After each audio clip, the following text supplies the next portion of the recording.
scripture reading comes from Matthew chapter 2, verses from 13 to 23. Let me read this in Common English Bible. When the Magi have departed, an angel from the Lord appeared to Joseph in a dream and said, "Get up, take the child and his mother and escape to Egypt. Stay there until I tell you, for Herod will soon search for the child in order to kill him." Joseph got up and during the night took the child and his mother to Egypt. He stayed there until Herod died. This fulfilled what the Lord had spoken through the prophet. "I have called my son out of Egypt." When Herod knew the Magi had fooled him, he grew very angry. He sent soldiers to kill all the children in Bethlehem and in all the surrounding territory who were 2 years old and younger, according to the time that he had learned from the Magi. This fulfilled the word spoken through Jeremiah the prophet. A voice was heard in Ramah, weeping and much grieving, Rachel weeping for the children, and she did not want to be comforted, because they were no more. After King Herod died, an angel from the Lord appeared in a dream to Joseph in Egypt. "Get up," the angel said, "and take the child and his mother and go to the land of Israel. Those who were trying to kill the child are dead." Joseph got up, took the child and his mother, and went to the land of Israel. But when he heard that Archelaus ruled over Judea in place of his father Herod, Joseph was afraid to go there. Having been warned in a dream, he went to the area of Galilee. He settled in a city called Nazareth, so that what was spoken through the prophets might be fulfilled. He will be called a Nazarene. This is the word of God for the people of God. Thanks be to God.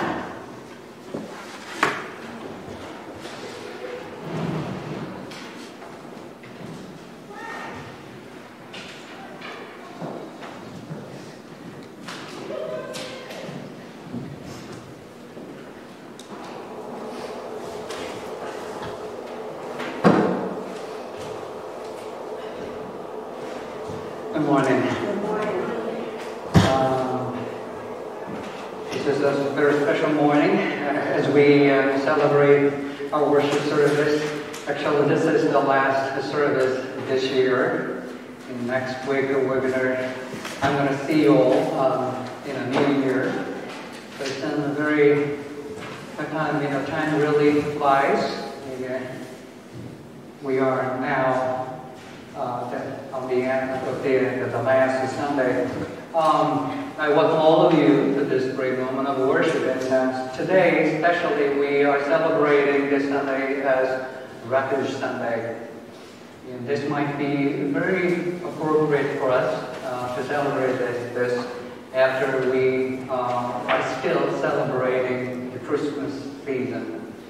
But actually, normally, right after Christmas Day, we are getting out of kind of Christmas mood. But in fact, and I just intentionally lighted the Christmas tree right in front of the sanctuary, because we are still in Christmas season, according to the church calendar. And we have been traveling and visiting some places from the first Sunday of Advent. Even after Christmas Day, we are still visiting some places. And if we recall all the places that we visited this year during the Advent and Christmas season, where were we? We began our journey in the wilderness, in the Nazareth, in and then a small village in the Judean high mountains. And on Christmas Eve, we visited a little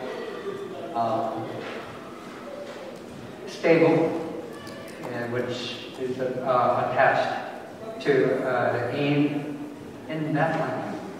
Just small places.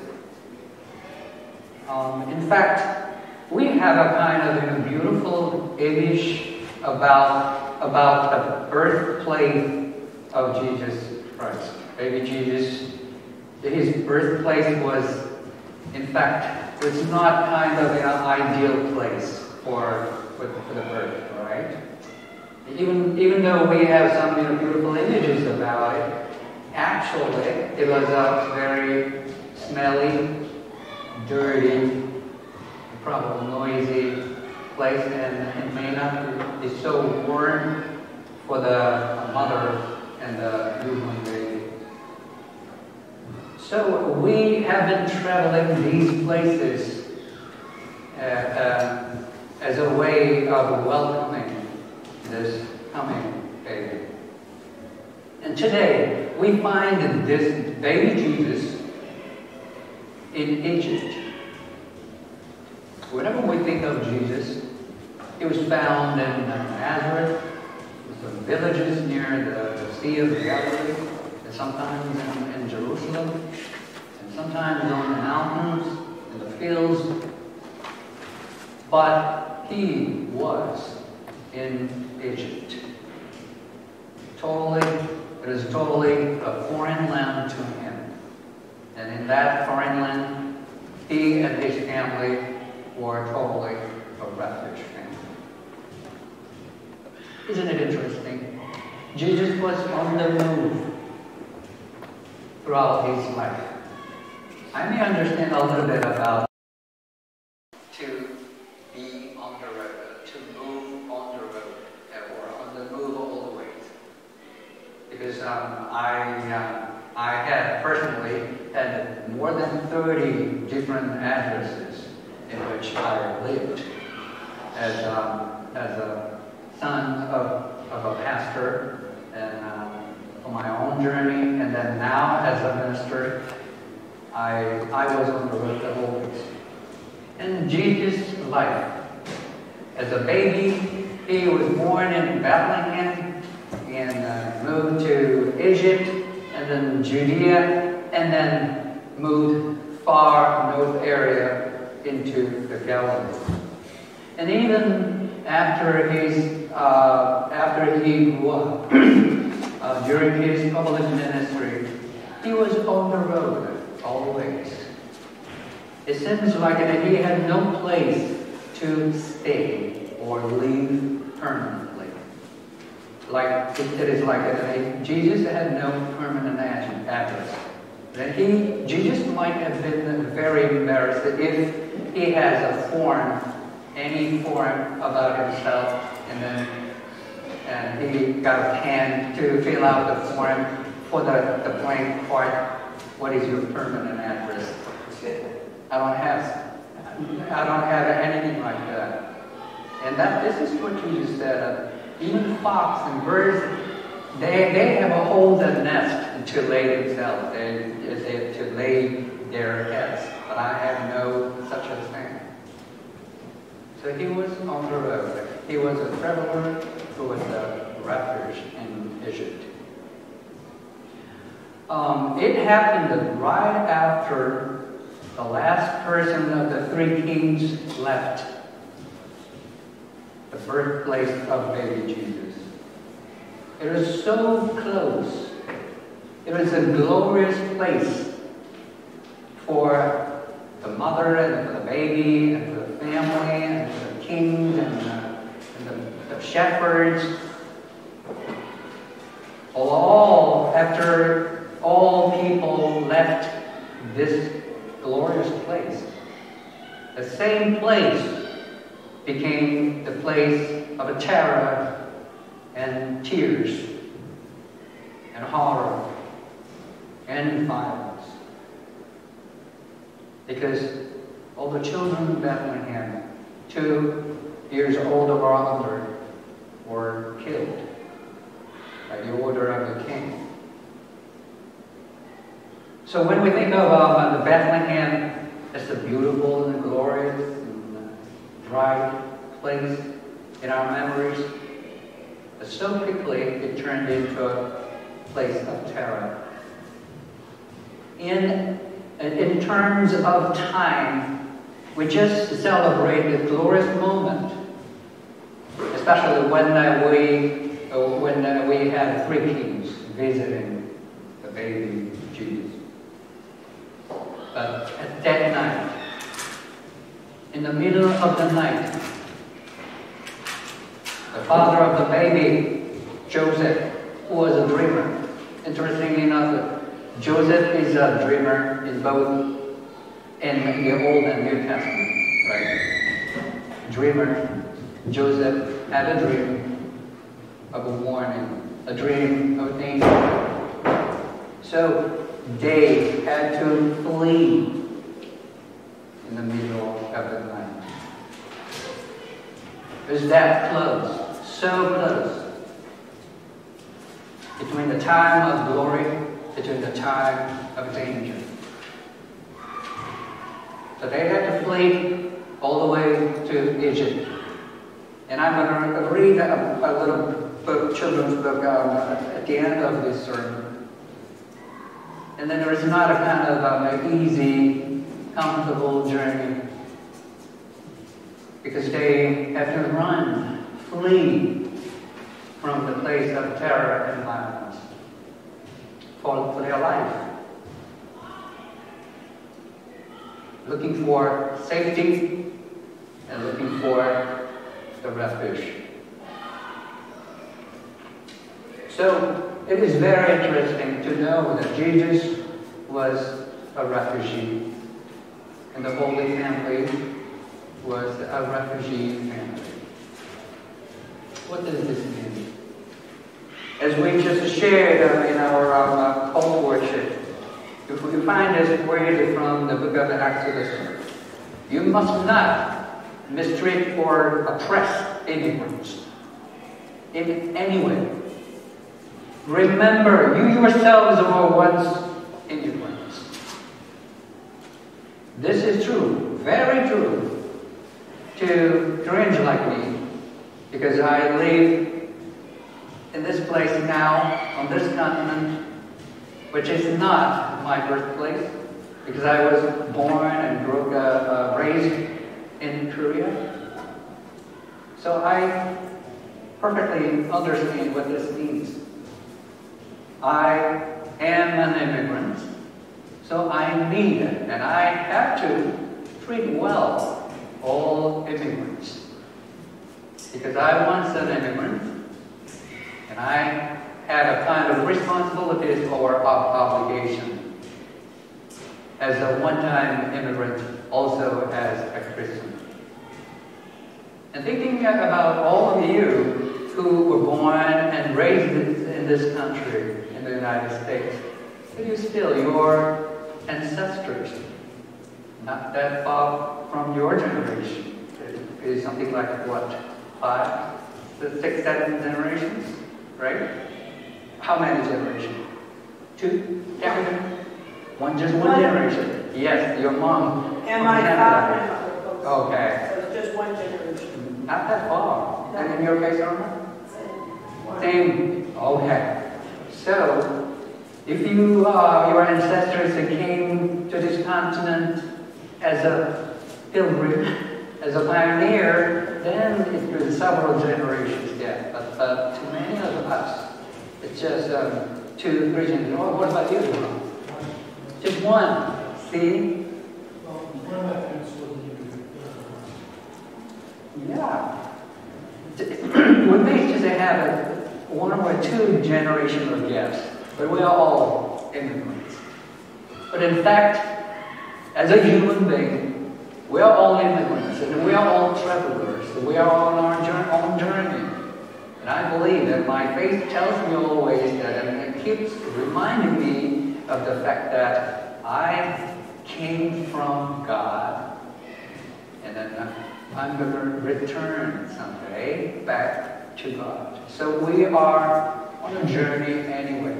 Even regardless of whether you have permanent residence or permanent address or not, we're all travelers to this land.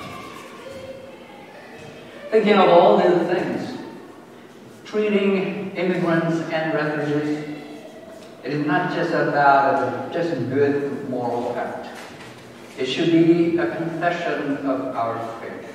It is not about choice. It's something that we really need to do and practice. God is calling us into this great ministry of welcoming immigrants.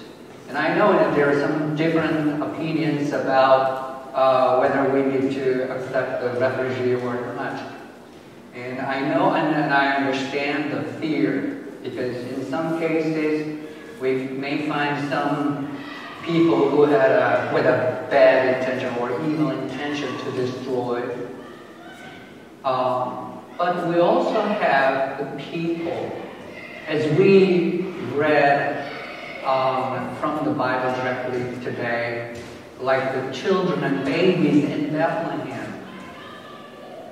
They had to run and flee for their lives. And we have so many refugees in the world. Whether you like it or not, whether you are aware of it or not, that's the reality. We have refugees in this world. So it is not about whether we need to accept them or reject them. We may need to keep more close eyes on the people with evil intention, but we really need to be open and be welcoming all these people, because Jesus was once a refugee. And Jesus is coming again and again, today and this day at this moment, in the form of refugee. And if we read the gospel, Jesus sometimes comes in different forms. And if you do and treat well this little boy and little girl, then that's how you treat me. And if you don't, then you don't treat well to me. So Jesus is coming, not just for the Advent season, not just for the Christmas day, but Jesus is coming always, always into our lives, constantly asking us, commanding us to welcome me as I come to you in different forms. Now I have a little tiny book, and as I planned this special Sunday service a couple of months ago, and then my mind was filled with what I need to do for this special Sunday, and that was when I found this book at a meeting. So this is interesting, and whenever you have a focus, and if you are kind of immersed, if you have to concentrate on something, then everything that is passing by, you can just catch something out of it. If you don't have any intention and if you have no concentration, then anything good, any opportunity will be just passing by. So that's why we need to pray, right? And when we pray and when we focus on that, then you will sense God's answer and God's touch. And I love this one very much. And this is the same story under the title of The Refugee. And it is the same story which we will read from the eyes of a donkey. Okay? All right. It says the first scene. You can see. I'm going to read it for this. The man led me, and I carried the woman all the way to Bethlehem.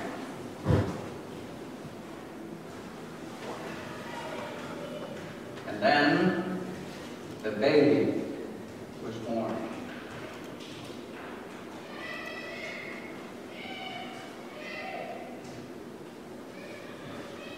The shepherds came first.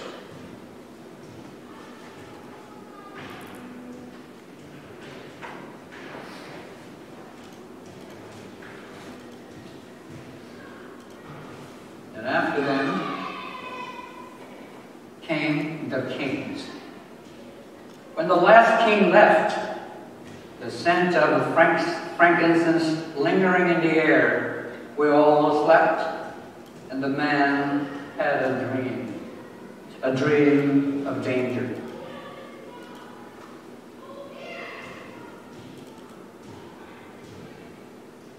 He awoke long before the sun rose and told the woman. She took the baby and kissed him. She smelled his sweet baby breath and felt his soft, warm baby skin, and how his lashes tickled her cheek as they sleepily nuzzled her neck. Time to go, she said.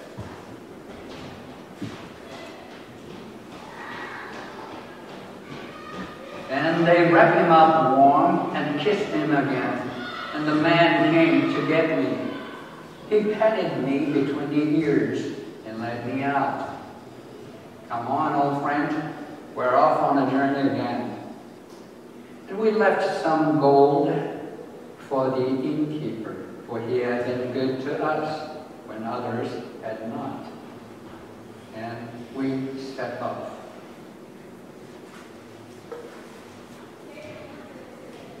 In the starlight, through empty streets, while people were sleeping, hoping for the kindness of strangers again.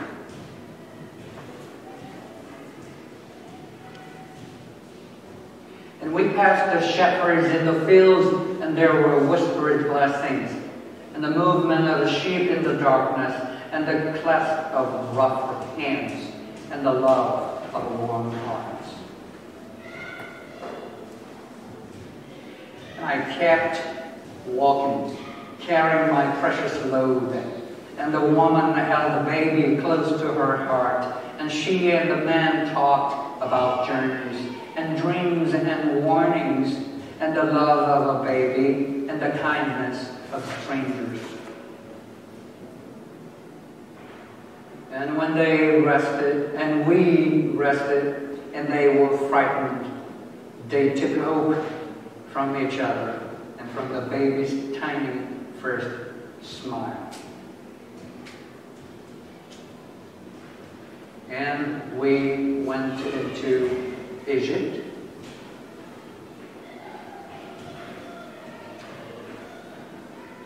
And we found refuge. I'd like to have a special moment today called Refuge Moment. And you remember we offer a special meal during the Thanksgiving season, right? Thanksgiving, right after Thanksgiving Day. And one of our guests on that day was this lady.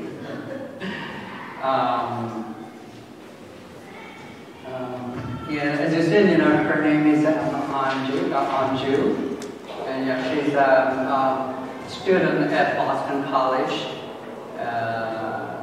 in the program of Masters of Social Work, and she's primarily focusing on a research program, children and adversity.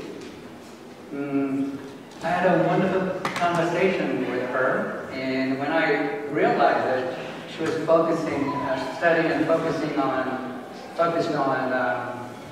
refugee issue, especially refugee family and refugee children, and I thought that, okay, we have good reason to offer a refugee Sunday. she's here. I invited her, and I just wanted to hear from her about her story, her journey, and her passion for the refugee issue. So, would you please come? Just welcome her with our hands. You can stand here or here. Yeah.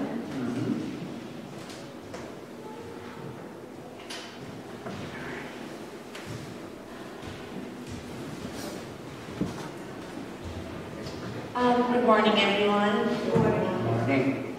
I'm Anju. Just let me know, Pastor, if I overspeak.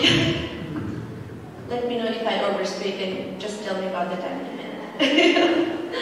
Hello, everyone. I'm Anju. I'm from Nepal. I'm an international student at Boston College School of Social Work. I'm in my second year of MSW degree.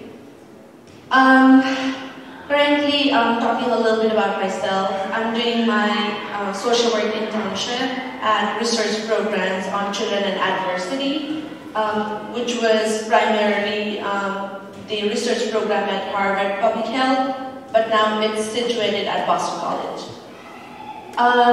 Okay, thank you so much, Pastor, for giving me this opportunity to talk about program or the population that I'm so much interested and have passion to work with.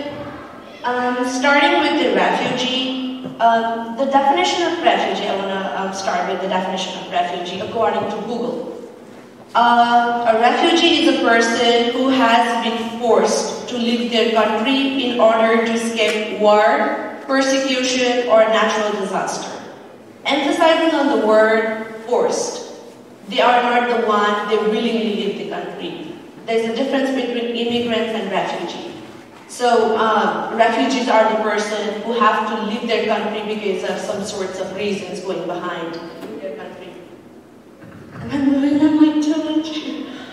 Okay, talking about the refugee population that I work with, currently I'm working on research programs for two refugee populations particularly. First is Bhutanese refugees who moved from Bhutan and they came to Nepal and then now they are resettled in the United States. Talking about the other population, they are Somali Bantu and then they moved out of the country and now they are resettled in high numbers in Europe and in the United States. My passion towards working with the refugees started in 2013. I was a social work student in my undergrad in Nepal. That was the opportunity for me to visit refugee camps. Before that, I just knew what a refugee was, but I never knew what were the situations where.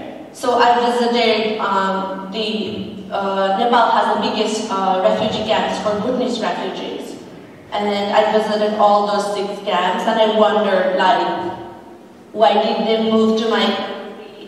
What were the reasons behind their moving to my country? They just look like me, they just speak the same language, we have the similar culture, but what just happened in Bhutan, I had no idea why did they move to my country. And then I was always wondering, and I was very curious to learn about them, why they are considered Bhutanese Nepalese or Bhutanese refugees and not Nepali, because they share the same culture as I do. And then last year, when I got an opportunity, I want to pursue PhD, so when I got an opportunity to do my second year internship, I decided to go with the research programs, which works primarily for refugees in the United States and primarily focusing on Bhutanese refugees and Somali refugees. That was the time I got to learn more about the refugee situations in their country, why did they flee, and also what is their position or situation in the United States. My program at my internship focused on the mental health of children, which is the NIH grant is the National Institute of Health. They provide the grant for issues related to mental health or health for the people who are doing research. And then the research have shown that the children who flee from their, who are the refugee children, they have mental health issues because some of the children who move to United States are at the age of adolescence. So when they were in Nepal, they had a different peers, different culture, and then after coming to United States, they have to adjust at the age of adolescence, which is a struggling time for them to adjust in new country and in new culture. So they are tend to have more mental health issues. So my program have intervention, which is called Family Strengthening Intervention. That's how we provide the ways for the people to know about United States education system, healthcare system.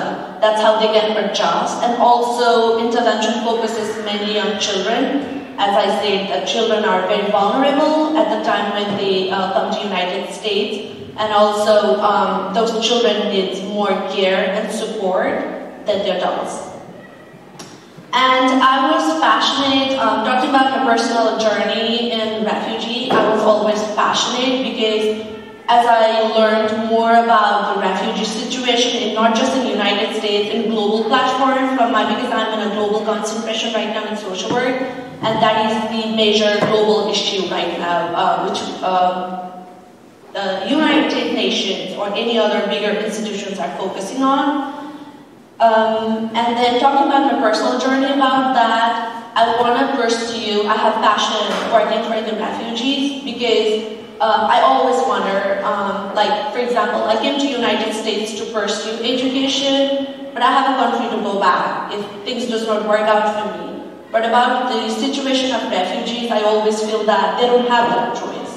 Like their destinations or their futures are decided by the policymakers and not just by themselves. So I always felt like being a social work student, I can advocate for them and also help them to help themselves. So that was the reason why I felt like the refugee population interested me a lot. And also I'm interested to work for the children. As I said before, that the refugee children are more vulnerable than the adults.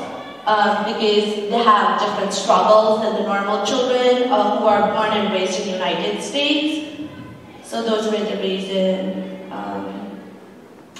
And I feel like what we can do as a people about this issue is like awareness. We need to be aware about this situation. And also, for example, right now we are making a youth camp which is called Youth Community Advisory Board, and the need for that camp is because there are youth bullying in schools, or they have like ethnic, because of their ethnicity or because of their refugee status, they have to go through a lot. So my organization or my research program is also working on building those youth camps where we can give a platform to youths to address their issues at school or at colleges.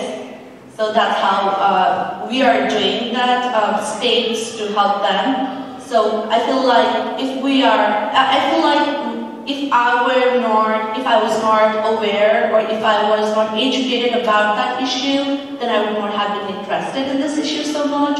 So I feel like talking about the refugee, we need to educate ourselves and we need to be aware about these situations. Did I miss anything? Any questions about me or something that I spoke? Did you visit Somalia? I have clinical supervision, which is like the interventionist. The program is like refugee by refugees for refugees. So the interventionists or the research assistants are refugees themselves because we conduct research in their languages. So I have talked to them on phone because they live in Maine. But I always visit, once a month, I always visit Buddhist refugees in Springfield, though. Yeah. Okay, any other questions? Okay. Sorry. Okay. About how many Bhutanese people from each Thank you for the question. Right now, I can talk about Springfield more. There are plenty. They are like separated, not just in one place, but in Springfield, about like 2,000 to 2,500 in Springfield, Massachusetts. That's why our research program has scaled up from 80 families to 300 families, because the population has increased a lot. Thank you.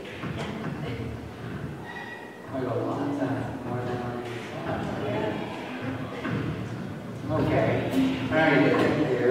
Thank you so much.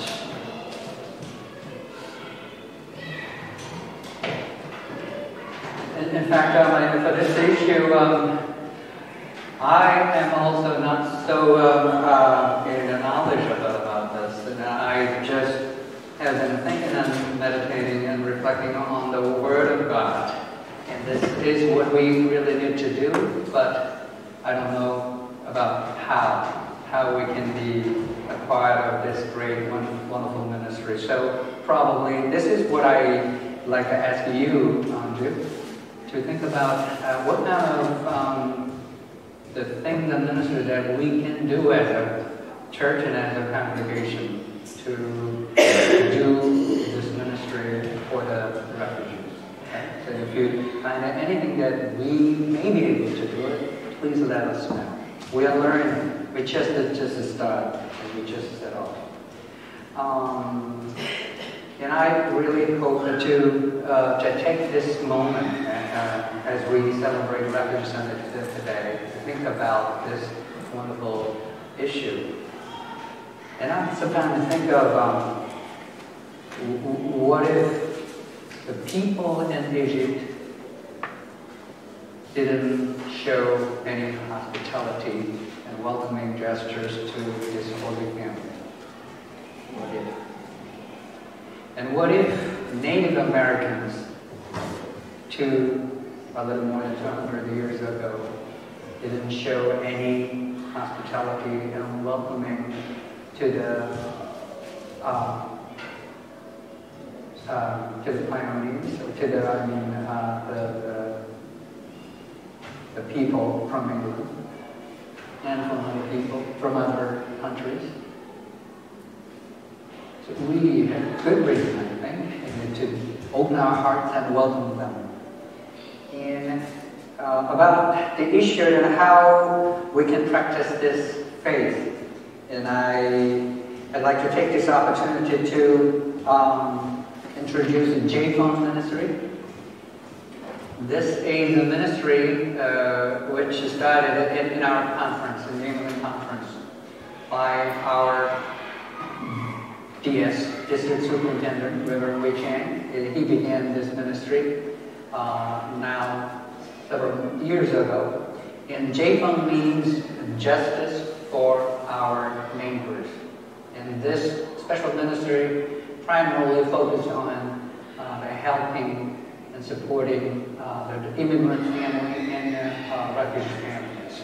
So you can find some more information on this special ministry. And on this paper, I'm going to put it back on the bulletin right in front of the sanctuary. And also, you have seen this bottle for the past several weeks, and I put this with the tag on it. But some people sometimes, remove this to some other places. But this is not a kind of random, rolling, empty water bottle. This is for J-Phone, Justice for Our Neighbors things. And we are collecting some coins. And whatever coins that you have in your pocket and you found it at home, just put them in this bottle. And we're going to collect them and then donate this to this J-Phone ministry. And this is just a little one way of being a part of this great ministry.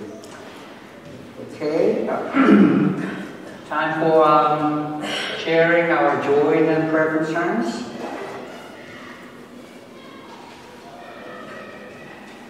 I just had a very short visitation just before this worship service began, and it's a gentleman from Haiti whose name is Francois, and he's is a police officer, detective in Haiti, and also he's leading a Christian congregation in Haiti. He was visiting here. It was a part of Zion Church. You know Zion Church, right?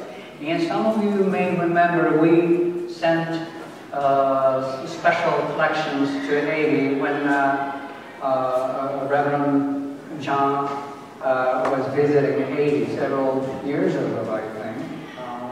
If I correctly remember, it was a little more than $1,000. We collected special money for the churches in Haiti.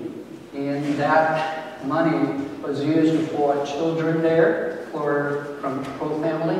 And also, I heard this morning from him that it was used for fixing the housing, the roofs and everything. So, probably many of us forget about it, right? I remember when they talked about that, but it was several years ago. But Dave didn't forget. And he really wanted to see me to say thank you to this congregation. It was a very special gift, a Christmas gift for us. So we have good reason to share what we have been blessed with. All right? All right, and this is a great joy. And any other joy that we would like to share? And for instance, yes, please. The biggest joy for me is I'm graduating this semester. This semester or spring?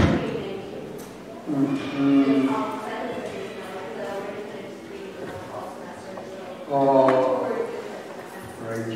great joy for us too. And so are you staying in this area or leaving? Yeah, okay. Hopefully we can find some other things to do in this area so that we can continue to be in good connection, for this wonderful ministry. All right. Thank you for sharing. All right. Anything else? All right. Now let us just lead a moment of prayer. Well, Lord, we thank you for this special Sunday and for the story of the refugee Jesus and his family. And we remember all the people in the world who are suffering from their status and who had to flee and who were forced to leave their hometown and home countries. Lord, as we remember ourselves as travelers and as refugees and immigrants also, and help us to open our hearts and share our welcoming gestures to all people so that we can live together in harmony, we can support and love one another. Oh Lord, help us remember that we are all one. Thank you. We thank you for the community of faith here that we are part of. And we thank you for the new awareness of this important issue. And help us to thank you for the wonderful things and achievement that you are going to achieve in us and through us. In the name of Jesus Christ we pray. Amen. Right, and it's both the joy to have you, and I think I have seen you before, right? Is it your first time here? Oh, really? Okay, and I'm confused with other people. Are you visiting today? Good to see you. Are you from this area? Or are you visiting? This area? From actually Virginia. Virginia. Okay. We are traveling now, so we are looking for a Methodist church. Really? Great. You found the right one. Okay. Great. So wonderful. We welcome you. And you can ask you to introduce yourself. Yeah, Michelle. I actually live in Manchester. You are? Michelle. Michelle? You're from? Manchester. Oh, Manchester, New Hampshire? Oh, okay. I know that place. I was looking for Wesley Methodist church. So you're not looking This is Wesley Church, right, yeah? right. So that's why I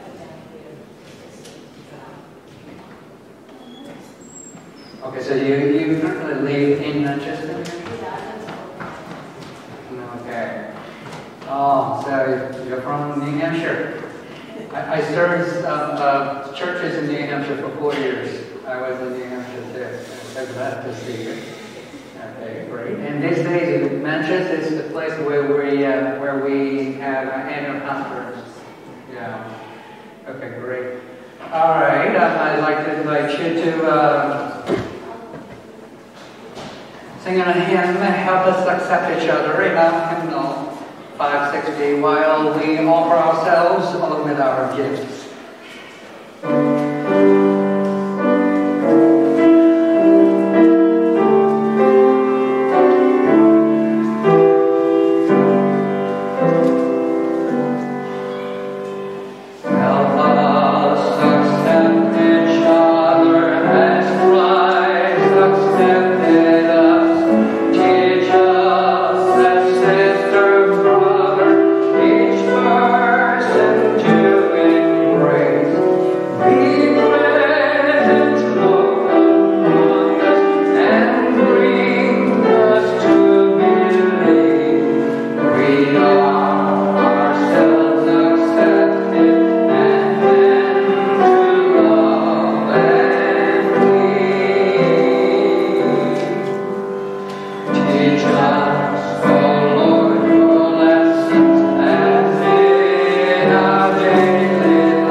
Fill our hands more so that we can continue to be giving people. And help us to share all the things that we have received from you so that we and they together live in harmony in your kingdom. Lord, bless all the ministry that we do in your name, especially when we reach out people who need you. Oh Lord, help us be the messenger of your message, messenger of your kingdom, and messenger of your love and grace. In the name of Jesus Christ, we pray. Amen. Then I have one more beautiful hymn, Star Child in the Face We Sing book, in number 2095. And let us just sing this beautiful hymn together, thinking about baby Jesus and Christ child and refuge Jesus.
May God bless us with this comfort, an easy answer, half-truth, and superficial relationships, so that we may leave from deep within our hearts.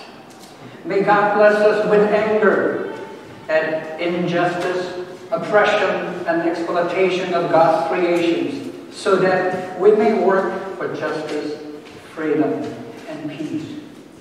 May God bless us with tears to shed for those who suffer pain, rejection, hunger, and war, so that we may reach out our hands to comfort them and to turn their pain into joy.